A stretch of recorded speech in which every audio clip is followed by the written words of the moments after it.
아침에 고난이 닥쳐와도라는 말씀으로 말씀 나누겠습니다. 하루에 밤낮이 있고 또 1년의 계절의 변화가 있는 것처럼 우리의 삶에도 기쁠 때와 슬플 때가 있습니다. 우리 앞에 놓여 있는 길이 쉬워 보일 때도 있고 또 어려울 때도 있죠. 대부분의 사람들은 힘들고 어려운 일이 생길 것 같으면 대부분은 쉬운 길을 택하지 않을까요? 하지만 어렵고 힘든 길이 꼭 가야만 한다면 어떻게 하죠? 꼭 가야만 한다면 그 어려움을 감내하고 갈 것인가? 아니면 포기할 것인가? 우리의 삶 속에서 만나는 이러한 어려움들은 내가 정말 그 일을 원하는지를 알아보는 표시가 되기도 합니다. 사도행전의 이 주인공인 바울은 예수님을 주인으로 삼고 그의 삶의 변화가 온 이유로 오직 하나님의 뜻을 따라 살기만을 했습니다. 그리고 그렇게 살지요. 바울이 하나님만의 뜻을 이루기 위해 생각한 그 순간부터 그의 삶은 안타깝다. 우리 인간적으로 보면 안타깝게 보게도 고난의 시작이었습니다. 왜냐하면 이 세상은 하나님과 반대였기 때문이죠. 그럼에도 불구하고 바울은 그의 앞에 놓여있는 이 힘든 길을 마다하지 않고 갔습니다.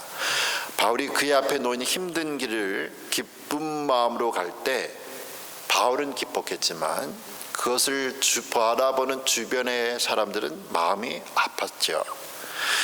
그래서 그들은 바울에게 복음을 전하다가 고난당한을 보고 너무 안타까워서 바울을 말리는 경우도 있습니다. 우리가 오늘 읽은 성경 본문에 2번씩이나 사람들이 바울이 예루살렘으로 가는 걸 반대해요. 한 번은 두로에 도착했을 때입니다. 예수님을 믿는 제자들이 바울의 예루살렘행을 반대하죠. 사도행전 21장 4절에 이렇게 말을 하고 있습니다. 제가 읽어보면요, 제자들을 찾아 거기서 이레를 머물더니 제자들이 성령의 감동으로 바울더러 예루살렘에 들어가지 말라 하더라고 했어요. 제자들이 바울하고 같이 있는데 성령의 감동으로, 바울 선생님 예루살렘으로 지금 가면 안 돼요. 가면 큰일 납니다. 바울은 성령님에게 순종하는 사람이에요. 그럼에도 불구하고 지금 다른 사람들도 아니고 예수님을 잘 믿는 그 신자들이 자기가 하는 말도 아니고 성령의 감동으로 너 예루살렘 가면 큰일 나, 가지 마 라고 말하는데 바울은 가요. 그리고 사도행전 21장 10절 11절에 이렇게 말을 합니다.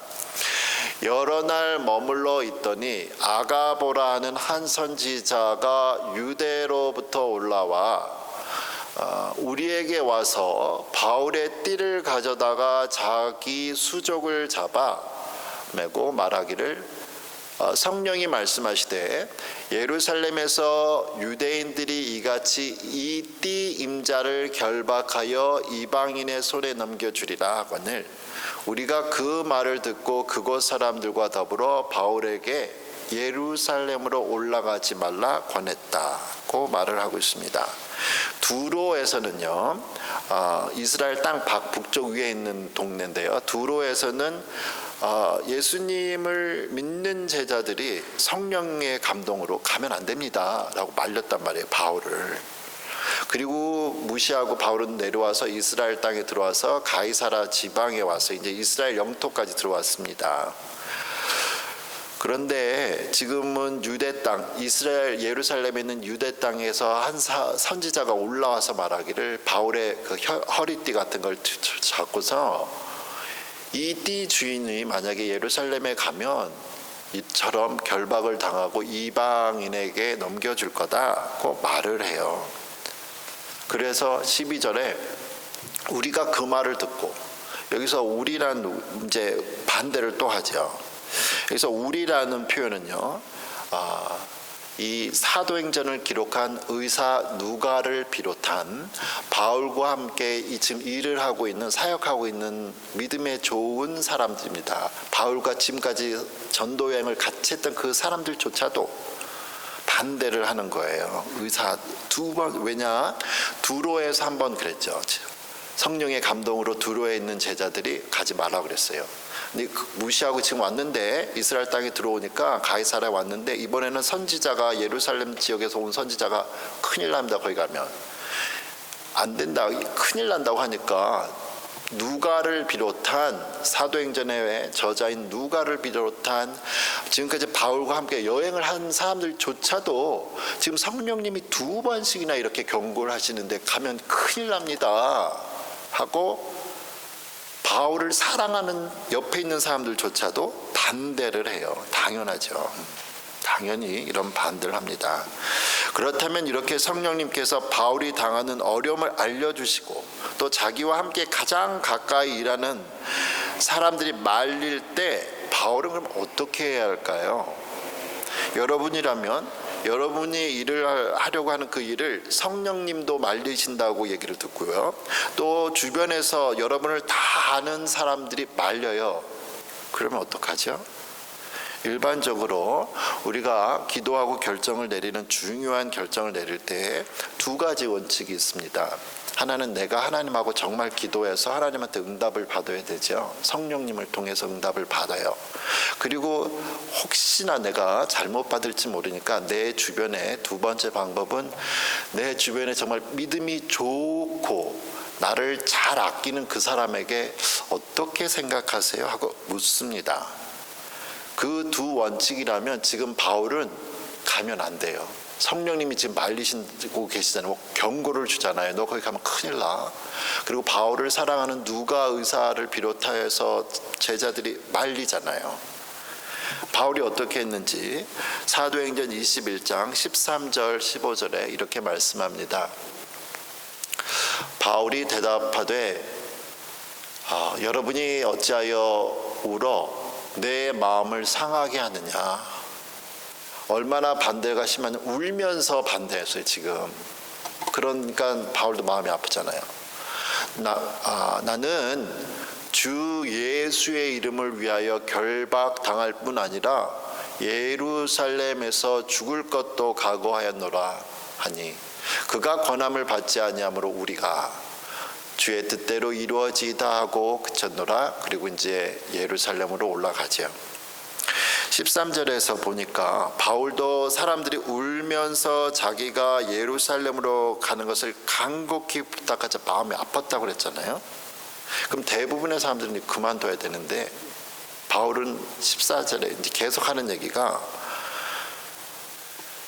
내가 거기에 가서 예수님을 위해서 감옥 가겠다, 그리고 죽을 각오도 되어 있다고 말을 합니다.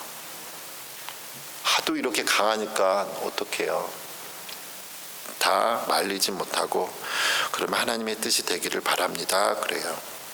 우리는 바울이 하나님의 말씀에 순종하는 사람으로 알고 있습니다. 지금까지 그랬죠. 그런데 여기를 보면 바울은 2번이나, 오늘 우리 성경 본문에서 2번이나 성령님께서 자기가 예루살렘에 가면 큰 고난을 당할 것을 예언을 했어요. 들었어요. 그럼에도 불구하고 바울은 거기에 가겠다고 합니다. 또 바울 주변에 예수님을 잘 믿는, 자기를 잘 아는 사람들이, 선지자가 그와 함께하는 사람들이 반대하며 울면서 반대하는데도 듣지 않고 난 거기 가겠다고 합니다.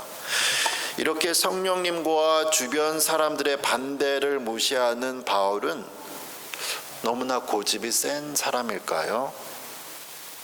정말 자기 고집대로 가서 바울은 이후에 감옥에까지 갇히게 되죠. 이렇게 바울이 감옥에 갇혔을 때, 그때 사람들 말 들었을 걸.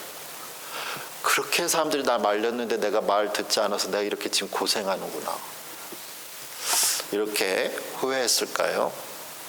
그렇다면 우리는 왜 바울이 성령님께서 지금 위험을 경고하고 주변의 사람들이 눈물로 반대를 하는데도 자꾸 내가 예루살렘으로 가서 나 고생하더라도 심지어 감옥 갇히고 죽더라도 내가 거기 가겠다고 했을까요? 우리가 읽은 성경 본문은 사도행전 21장입니다. 사도행전 21장 앞에 사도행전 20장에서 베드로가 에베소 지역의 장로들과 고별 인사를 해요. 고별 인사를 할 때 나는 예루살렘으로 가겠다는 굳은 각오를 이미 한 번 더 나타냈습니다. 오늘 본문 21장 앞에 22장에 20장 22절 24절에 이래요. 보라, 이제 나는 성령에 매여 예루살렘으로 가는데 거기서 무슨 일을 당할는지 알지 못하노라. 오직 성령이 각 성에서 내게 증언하여 결박과 환난이 나를 기다린다 하시나 내가 달려갈 길과 주 예수께 받은 사명 곧 하나님의 은혜의 복음을 증언하는 일을 마치려 하면은 나의 생명조차도 조금도 귀한 것으로 여기지 아니하노라. 22절에 보니까요, 나는 이제 성령에 매여.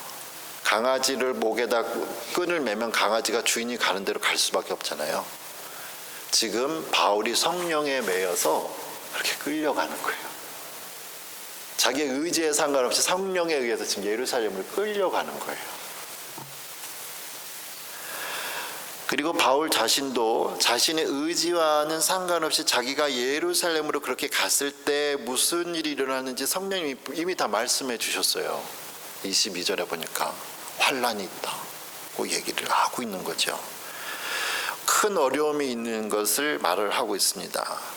그러면 당연하죠. 지금 바울이 1차, 2차 이런 전도 여행을 하는 중에 3차 여행하는 중에 예루살렘 말고 외국에서 전도하다가 그곳에 있는 유대인들에게 많은 핍박을 받았음에도 불구하고 받았죠. 그러면 유대 땅, 예루살렘 땅으로 오면 거긴 다 유대인들이에요. 핍박이 더 많을 건 당연하죠. 그렇기 때문에 23절에서 보듯이 성령님께서는 이미 바울에게 그가 가는 곳마다 결박과 환난이 있을 걸 다 이미 다 말씀하셨어요. 내가 지금 너를 예루살렘으로 데려가는데 거기 가는 곳마다 예루살렘에서 이제 큰일 난다. 이미 다 알려주셨고 보여주셨어요.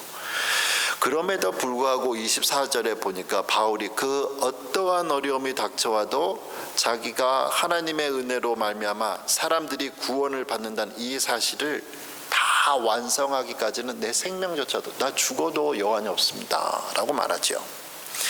하나님께서는 바울에게 예루살렘으로 가라고 하셨을 때 그가 당할 고난을 숨기지 않으셨어요. 예루살렘 일단 가. 그리고 깜짝 놀랐지 사실은. 이러지 않으시고 예루살렘으로 가라. 거기 가면 너 죽을지도 몰라. 그래도 가겠니? 물으시는 거예요. 바울이 나 죽어도 가겠습니다 라고 24절에 말씀하는 거죠. 왜냐하면 하나님께서는 바울이 고난당하기도 싫은데 억지로 그 일을 시키시는 분이 아니거든요. 하나님은 우리에게 일을 맡기실 때 이 일을 해. 근데 그 일을 하게 되면 이런 결과가 있어. 너 그래도 하겠니? 하고 물으시죠. 제가 미국에서 이제 대학교를 마치고 신학교를 가려고 이제 필라델피아에 있는 신학교에 갔는데요. 그때 첫 학기 때 한국에서 신학생들 사이에서 유명했던 책이 제가 어떻게 얻었는지는 모르겠는데 하여튼 제가 그 책을 읽었습니다. 김남준 목사님께서 쓰신 책인데 책 제목은 자네 정말 그 길을 가려나. 목사님이 이제 신학해가지고 목사가 되려고 하는 후배들에게 너 정말 목사할 거야? 너 정말 신학교 갈 거야? 너 자네 정말 그 길을 가려나? 라는 책을 썼어요. 본인이 선배가 자신도 신학생 됐고 전도사하고 강도사하고 목사하면서 이런 과정을 딱 봤는데 너무 힘들어요. 정말 이거 갈 겁니까? 정말 이 험하고 힘든 목회자의 길을 갈 겁니까? 물으면서 앞으로 목회를 하게 될 일들을 쫙 이제 적어놓죠. 근데 제 생각에는 이 세상의 모든 일은요, 단순히 목사, 이런 목회자 아니라 이 세상의 모든 일은 다 힘든 것 같아요. 그래서 직장에서 죽어라고 일하잖아요. 해고당하지 않으려고. 죽어라고, 죽을 각오로 일을 하잖아요. 그 모든 결과에 책임지고 있습니다. 그 결정을 내렸으면. 그래서 결혼을 앞두고도요, 이러잖아요. 주변에서 많은 반대들이 있잖아요. 어쩔 때는 너 정말 그 사람하고 결혼할 거야? 너 그 사람하고 결혼하면 얼마나 큰 어려움이 있는 줄 알아? 정말 그 사람하고 할 거야? 아니면 학교에서 전공을 택하거나 직장을 선택할 때도 정말 그거 할 거야? 아휴, 그게 얼마나 어렵고 힘든데 잘 생각해봐 라는 질문을 듣지요. 우리가 미국에서 공부하고 이민 와서 여기에 살고 있지만, 우리가 미국에 처음 오겠다고 했을 때 주변에서 한두 번은 아니 왜? 말도 안 통하는 그곳에 왜 가? 가족 떨어지고 부모 형제 다 떨어지고 친구 떨어져서 웬 고생. 그거 미국에 가서 그렇게 열심으로 살 정도의 정신이고 열심으로 살 정도로 한국에서 했으면 대성공해. 꼭 미국 가야겠니? 이런 말씀 한두 번은 들어보셨죠?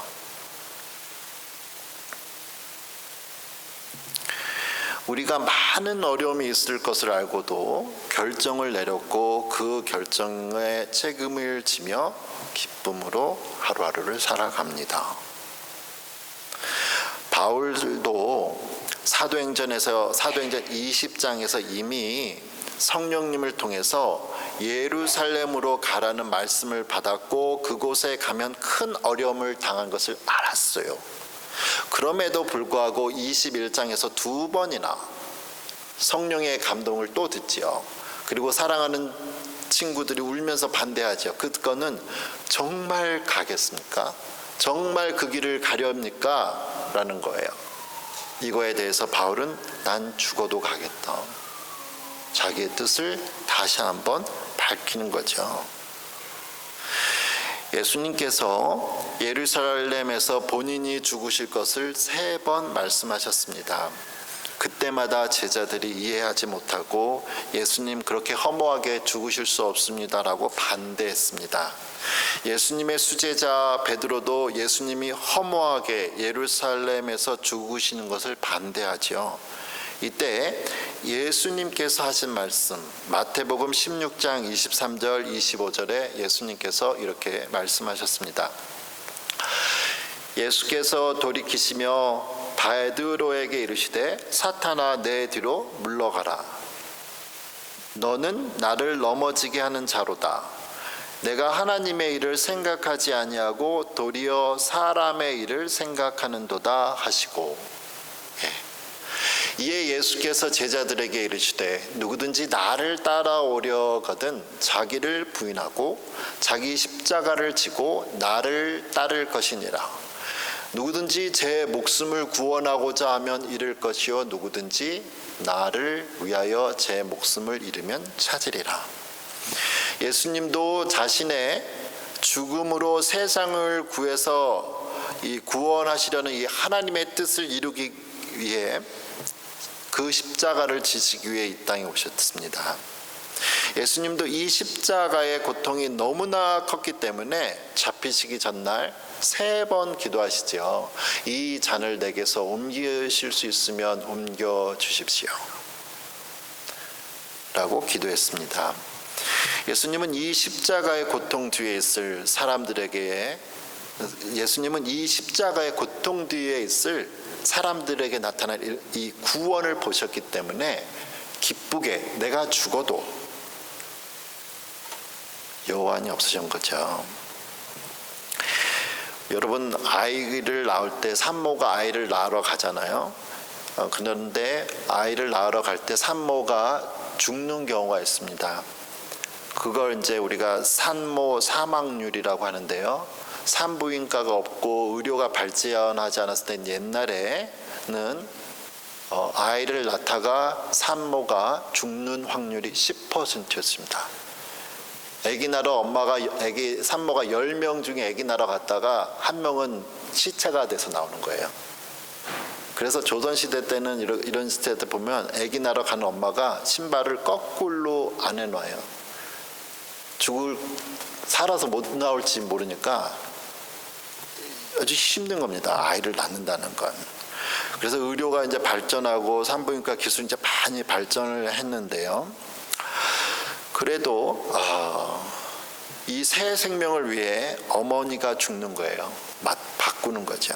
지금은 많이 발전을 해서 있지만 지금 2012년도에는 대한민국 같은 경우에는 자료에 보니까 2012년도에는 아직까지도 대한민국에서도 10만 명당 8명이나 10명이 아이를 낳다가 죽습니다. 이 이야기는 10,000명의 산모가 아기 낳으러 갔다가 한 명이 죽어요. 지금도. 이렇게 새 생명을 낳는다는 것이 산모의 목숨을 거는 일이지만 어머니는 새 생명을 위해 자기의 목숨도 아끼지 않습니다.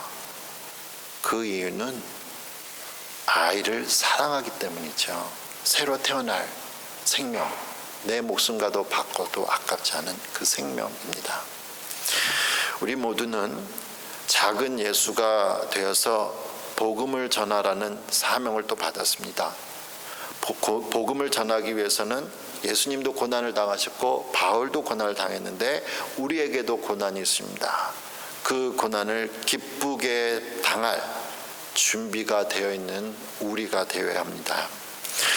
우리가 언제 어디서나 복음을 전할 때 어떠한 어려움이 우리 앞에 다가온다 해도 예수님을 본받아서 예수님께서 기쁘게 십자가를 지신 것처럼, 그래서 그 십자가 이후에 있는 새 생명을 보신 것처럼 우리 역시도 우리가 지금 당하는 고난, 복음 때문에 당하는 고난 이후에 큰 영광과 기쁨이 있음을 바라보며 날마다 즐겁게 하나님께서 주신 그 십자가 질 수 있기를 축원합니다. 아멘. 기도하겠습니다.